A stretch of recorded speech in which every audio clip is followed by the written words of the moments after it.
ओम श्री परमात्मने नमः। मैं प्रोफेसर हृदय अवस्थी अपने परम पूज्य गुरु जी वेद मूर्ति तपोनिष्ठ गीता उपनिषद पुराण और दर्शन शास्त्र के विशेषज्ञ प्रोफेसर पंडित भगवत शरण शुक्ल जी के साथ मैं आप सभी का Awasthi Ayurveda anatomy yoga and spirituality channel पर हार्दिक स्वागत करता हूँ। गुरु जी सांख्य तत्व कौमुदी पर अपनी व्याख्यान दे रहे हैं और ज्ञान की वर्षा कर रहे हैं। द्वितीय कारिका चल रही है और सरल भाषा में हम लोग उसको समझ रहे हैं। तो चलिए गुरु जी की ओर चलते हैं जिससे ज्ञान प्राप्ति हो। नमोस्तनंताय सहस्रमूर्तये सहस्रपादाक्ष शिरोरुबाहवे सहस्रनामे पुरुषाय शाश्वते सहस्रकोटि उदाहरणे नमः। कृष्णाय वासुदेवाय हरे परमात्मने प्रणतक्लेशनाशाय गोविंदाय नमो नमः। इस चैनल से संबद्ध सभी विद्वद्गण, जिज्ञासु छात्रवृंद, सहृदय सज्जन वृंद एवं इस चैनल के संस्थापक तथा प्रबंधक आचार्य हरिहृदय अवस्थी जी, आप सभी का इस सांख्य शास्त्र के विचार के अवसर पर स्वागत है। हम लोग द्वितीय कारिका पर विचार कर रहे हैं, जिसमें दृष्टवदानुश्रविका इस पर इतने पंक्ति पर विचार हुआ है। इसके बाद स ह्य विशुद्धि क्षयातिशय युक्तः, इस पर चर्चा करते हैं। इस पर आचार्य वाचस्पति मिश्र ने क्या विचार किया है, कैसा विचार किया है, आइए उस पर हम लोग उसका विचार करते हैं, उसकी व्याख्या करते हैं। तो दृष्टवदानुश्रविका जो कहा कि जितने भी याग आदि संबंधी कार्य हैं दृष्ट उपाय के ही समान है, उससे आत्यंतिक और एकांतिक दुख की निवृत्ति नहीं हो सकती है। उसका कारण बताया अस्याम प्रतिज्ञायाम हेतु, इस प्रतिज्ञा में हेतु बताया। स अर्थात अनुश्रविका क्या है? यह विशुद्धि क्षयातिशय युक्त, अविशुद्धि लिखा कि अविशुद्धि और क्षय के अतिशय से युक्त है। अविशुद्धि कैसे है? क्योंकि जितने भी ये सोमादि याग हैं, सोमेन स्वर्ग कामा सोमेन यजे इत्यादि का, जो सोम याग का विधान करेंगे तो सोम याग में पशु का भी आलंबन होता है। पशु बीजादि बध साधनता, पशु बीज पदार्थी साधनता, अर्थात वहाँ पर सोम याग में पशु हिंसा और बीज नाश इत्यादि की साधनों की आवश्यकता होती है, उनको वहाँ पर करना होता है। तो जहाँ पर पशु हिंसा होगी, बीज नाश होगा, तो उससे जन्य जो पाप कर्म है वो भी संपत्त होता है। यथा स्म भगवान पंचशिखाचार्य, इस विषय में पंचशिखाचार्य ने भी कहा है, स्वल्पा संकरा सपरिहार सप्रत्यवर्ष। जो सोमादि याग होते हैं उनमें तज्जन्य जो पुण्य है वह पुण्य वो स्वल्प पाप से मिश्रित होता है, संकरा मिश्रिता, और सब परिहार, उसका परिहार भी करना पड़ता है। सब प्रत्यवर्ष, और उसका प्रत्यवर्ष अर्थात उसका जो है उसका जो है जो मिश्रण है, पशु हिंसादि है, उसका जो है जो मिश्रण है उसका प्रतिकार भी करना पड़ता है और उसको सहना भी पड़ता है। सब प्रत्यवर्ष, प्रत्यवर्षा माने सहन योग्य, सब प्रत्यवर्षा अर्थात उसको सहना भी पड़ता है क्योंकि अल्प दुख है। तो तात्पर्य यह है कि पूर्ण रूप से यागादि कर्म की जो है वो जो है दुख का विनाशक नहीं हो सकता है, क्योंकि उसमें दुख मिश्रित है। इसलिए स्वल्पा संकरा ऐसा कह रहे हैं। और सब परिहारा, उसका परिहार भी करना अर्थात उसका प्रायश्चित किया जाता है, अर्थात सोमादि या सोम याग आदि जितने भी याग हैं जिसमें पशु की बलि वगैरह होती है, उसको बलि नहीं कहते, उसको आलम्बन शब्द से कहते हैं। तो उसमें जो पाप होता है उसका प्रायश्चित करने, इसलिए अलग प्रायश्चित्ती याग किया जाता है। और उसके तो क्यों किया जाता है कि जिससे उसे होने वाला जो पाप कर्म है उसका भोग उस यजमान को प्राप्त न हो। तो ऐसी अवस्था में वहां पर अगर मालिक किसी कारणवश कोई आलस्य कर दिया, उसका जो है प्रायश्चित नहीं किया, तो वो फिर सहन योग्य होता, उसको उस तज्जन्य जो दुख है उसको सहना पड़ता है। तो इसलिए ये अविशुद्धि से युक्त है। आगे कहते हैं कि स्वल्पः संकरा ज्योतिष्टोमादि जन्मना प्रधाना पूर्वस्य पशु हिंसादि जन्मना अनर्थ हेतुना अपूर्वेण संकर, अर्थात स्वल्प संकर होता है थोड़ा सा, क्योंकि क्योंकि उसकी अपेक्षा जो सोमयाग हुआ तज्जन्य जो पुण्य है उसकी अपेक्षा उसमें किया गया जो प्राणिवध है तज्जन्य जो पाप है वो अत्यल्प होता है, इसलिए स्वल्प कहा, अत्यल्प। तो उसलिए उसका जो मिश्रण है, संग्रह नाम मिश्रण है। तो जो ज्योतिष्टोमादि से उत्पन्न जो प्रधान अपूर्व का तात्पर्य क्या हुआ कि ज्योतिष्टोम याग जो किया गया उस ज्योतिष्टोम याग के विधान से उत्पन्न जो अपूर्व माने प्रधान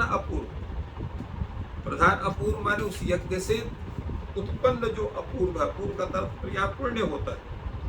जैसे शुभ कर्म से जन्य जो अपूर्व है वो पुण्य कहलाता है, और जो है निषिद्ध कर्म जन्य जो अपूर्व है वो पाप कहलाता है। तो यहाँ पर ज्योतिष्टोम याग आदि से उत्पन्न जो प्रधान अपूर्व है वो पुण्य रूप अपूर्व है, किंतु पशु हिंसादि जन्म पशु हिंसादि से उत्पन्न जो अपूर्व है वो कैसा अपूर्व है, तो वो पाप रूप अपूर्व है। तो पाप रूप अपूर्व कैसा होता है, अनर्थ हेतुना, अनर्थ हेतु होता है, अनर्थ का हेतु होता है, अर्थात अनर्थ उत्पन्न करता है।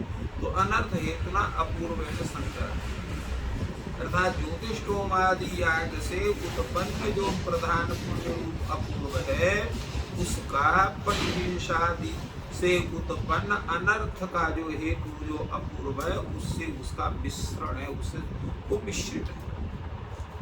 सपरिहारः कियतापि प्रायश्चित्तेन परिहर्तुं शक्यः। सपरिहार अर्थात कुछ उसके प्रायश्चित्त से उसका परिहरण हो जाता है, अर्थात वो पाप रूप जो अपूर्व है वो नष्ट हो जाता है प्रायश्चित्त के द्वारा। अतच प्रमादतः प्रायश्चित्तमपि नाचरितम्, आलस्य हो गया, बाद में कर लेंगे, कभी कर लेंगे, ऐसा मस्तिष्क में रहा और प्रायश्चित्त पूरा नहीं हुआ। तो प्रमादतः प्रायश्चित्तम नाचरितम्, किसी कारण से प्रधान जो प्रायश्चित्त है उसका आचरण नहीं किया तो क्या होगा। अब वो व्यक्ति ज्योतिष्टोमादि याग किया, उसमें प्राणिवध हुआ, उससे जन्य जो अपूर्व उसका प्रायश्चित्त नहीं किया और संयोग से उसकी मृत्यु हो गई। तो मृत्यु होने पर क्या होगा कि जैसे उसको स्वर्ग आदि कर्मों का जो यागादि कर्म जन्य जो अपूर्व से जो उसको स्वर्ग प्राप्त होगा तो कहीं न कहीं उसको दुख भी प्राप्त होगा, दुख से सम्मिश्रित वहां पर सुख होगी। इसलिए कहते हैं प्रधान कर्म विपाक समये सपच्यते, प्रधान कर्म के फल प्राप्ति के समय पर वह भी अब जो है कष्ट है वो भी प्राप्त होता है, वह भी फल प्राप्त होता है। तथापि यादव अवसानार्थम सूते तात्प्रत्यवशेण श्रेष्ठतया सह वर्तते सप्रत्यय, किंतु जो यावत असौ अनर्थम सूते, जब तक वो अनर्थ उत्पन्न करता है तावत प्रत्यवमर्षेण सहिष्णुता, उसका प्रत्यवमर्श कैसे होता है, सहिष्णुतया, उसको हम सह लेते हैं। हल्का फुल्का दुख जो है बड़े सुख के सामने कोई बहुत महत्व नहीं रखता है, उसको व्यक्ति सह लेता है, वो दुख भी दुख देने लायक नहीं रहता है, इतना जबरदस्त दुख नहीं होता है। तो सहिष्णुता है तो सहिष्णु होने के कारण साथ में रहता है, इसलिए 100 प्रत्यवर्षा वो सहने योग्य है। ऐसा नहीं कि उसको न सहा जा सकता। मृष्यन्ते ही पुण्य संभारो प्रीत स्वर्ग सुधा महाहृदा गायना कुशला पाप मातृपायताम दुख बन्नी कणिका। तात्पर्य क्या है? जैसे बहुत बड़ा पुण्य आपको उत्पन्न हुआ, तो पुण्य विशेष के कारण जो आपने स्वर्ग को प्राप्त किया, तो स्वर्ग रूपी अमृत के बहुत बड़े सरोवर में जब आप स्नान कर रहे हैं और कुशल पूर्वक हैं वहां पर याज्ञादि पुण्य के प्रभाव से, तो पाप मात्र से उपपादित जो अग्नि का एक कण जैसा है, स्फुलिंग जिसको कहते हैं अग्नि का, तो वो जैसे आपके शरीर में पड़ने पर जब ऐसे स्नान किए रहते हैं, कोई जो है अग्नि का कोई कण वो निकल करके आपके शरीर को छुएगा तो उसकी पीड़ा न के बराबर होगी। उसी तरह से पशु वध आदि जन्य जो कष्ट है, वो सुख के सागर में संप्राप्त आपको वह बन्नी कणिका के स्पर्श जैसे ही महसूस होगा। उसको कोई बहुत बड़ा दुख नहीं होगा, उसको आप सह सकते। ऐसी स्थिति होती है इसके जन्म का। तो क्या करेंगे उसमें? तो इसलिए अब प्रश्न होता है कि ये तो ठीक है, चलिए आप वो दुख कणिका है, इसलिए क्या है कि ये जो आपका अनुश्रविक है ये अविशुद्धि से युक्त है, अर्थात पूर्ण शुद्ध नहीं है, इसमें दुख का कुछ ना कुछ मिश्रण है। तो इस कारण से अनुश्रविक जो उपाय है दृष्टवत एक बात कही। दूसरी बात यह है कि एक प्रश्न यहाँ उठता है कि न हिंस्यास्त्र वा भूतानि इति सामान्य शास्त्रम विशेष शास्त्रेण अग्निशोयम पशुमालवेत इत्यनेन बाध्यते इति तम। अब यहाँ पर प्रश्न होता है कि भाई यहाँ पर दो वाक्य हैं। एक वाक्य वेद का है, एक वाक्य जो है ये धर्मशास्त्र का है। धर्मशास्त्र का कहता है कि न हिंसा सर्वभूतानि, जितने भी प्राणी हैं उनकी हिंसा नहीं करनी चाहिए। भूत माने होता है प्राणी, यहाँ पर भूत शब्द का अर्थ प्राणी है। सर्वाणि भूतानि न हिंसा, जितने भी प्राणी हैं उनकी हिंसा नहीं करनी चाहिए, क्योंकि उनकी हिंसा करने से पाप होता है। तो ये क्या है? सामान्य शास्त्र। विशेष शास्त्र क्या है? अग्निशोमीयम पशुम आलभे, अग्निशोमीय पशु का आलंबन करना चाहिए, विशेष शास्त्र। अब एक जगह धर्मशास्त्र कहता है कि न हिंसा सर्वभूतानि, दूसरा जो है वैदिक जो शास्त्र है वो कहता है अग्निशोयम पशुमालभे। तो ये जो सामान्य शास्त्र का विशेष शास्त्र से बात होता है, तो इसे नहीं से सर्वभूतानि, इस सामान्य शास्त्र का विशेष शास्त्र अग्निशोमीयम पशुम आलभेति शास्त्र से बात करना उचित है। तो जब बात हो जाएगा तो पाप नहीं होना चाहिए।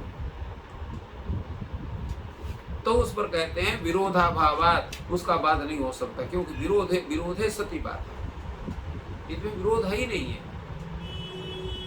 क्योंकि जब विरोध होता है तभी बलवान से दुर्बल का बात होता है, और यहाँ पर किसी भी प्रकार का विरोध नहीं है। क्यों विरोध नहीं है? क्योंकि समान विषय में दो की संप्राप्ति होने पर विरोध होता है। एक ही विषय हो, बराबर विषय हो, और उसी में इस शास्त्र की भी प्राप्ति हो, उस शास्त्र की भी प्राप्ति हो, तो ऐसी अवस्था में जो बलवान शास्त्र है वो दुर्बल शास्त्र का बाधक हो जाता है। किंतु यहाँ पर स्थिति भिन्न है। क्यों भिन्न है? क्योंकि न हिंसा सर्वभूतानि, यह जो निषेध है यह हिंसा के अनर्थ का हेतु को बतलाता है कि हिंसा जो है हिंसा से अनर्थ होता है। तो नहीं स्या सर्वभूतानि, यह जो वाक्य है वो अनर्थ के हेतु को बतलाया जा रहा है। किससे अनर्थ होती है? हिंसा जो है अनर्थ का हेतु है, इसलिए हिंसा नहीं करनी चाहिए, प्राणियों को हिंसा नहीं करनी चाहिए। और ये जो अग्निशोमीय जो याग है, जो अग्निशोमीयम पशुमालभेत, ये जो वाक्य है ये कहता है कि पशु हिंसा से कृत्वर्थ जो पशु हिंसा है वो अनर्थ का हेतु नहीं है। तो एक व्यक्ति अनर्थ के हेतु को बता रहा है, दूसरा व्यक्ति अनर्थ के हेतु का अभाव बता रहा है, इसलिए दोनों का अलग अलग स्वरूप है। तो अलग अलग स्वरूप होने के कारण दोनों में बाध्यबाधक भाव उपस्थित ही नहीं होता है। तो बाध्यबाधक भाव उपस्थित न होने के कारण यहाँ पर नहीं सर्वभूतानि सामान्य शास्त्र का अग्निशोमीयम पशुमालभेत इस शास्त्र से बाध नहीं होता। इसलिए यहाँ पर कहा गया नहीं स्यादित निषेध हिंसाया अनर्थ हेतु भावा ज्ञाप्यते न तो कृत्वर्थम अभी, कृत्वर्थ ज्ञात नहीं होता उसे, वो सामान्य है। कृत्वर्थ अकृत्वर्थ वहाँ पर केवल सामान्य रूप से प्राणियों की हिंसा नहीं करिए करिए, और यज्ञ कार्य विषयक जो हिंसा है उसको नहीं करना चाहिए ऐसा नहीं कह रहा। और अग्निशोयम पशुमालभेत, ये जो वाक्य क्या कह रहा है कि पशु हिंसा जो है क्रतु संबंधी कर्म में की जा सकती है, वो अनर्थ का हेतु नहीं। तो इस कारण से यहाँ पर वाक्य भेद है, दोनों वाक्य अलग अलग है, दोनों अलग अलग कार्य का संपादन करते हैं।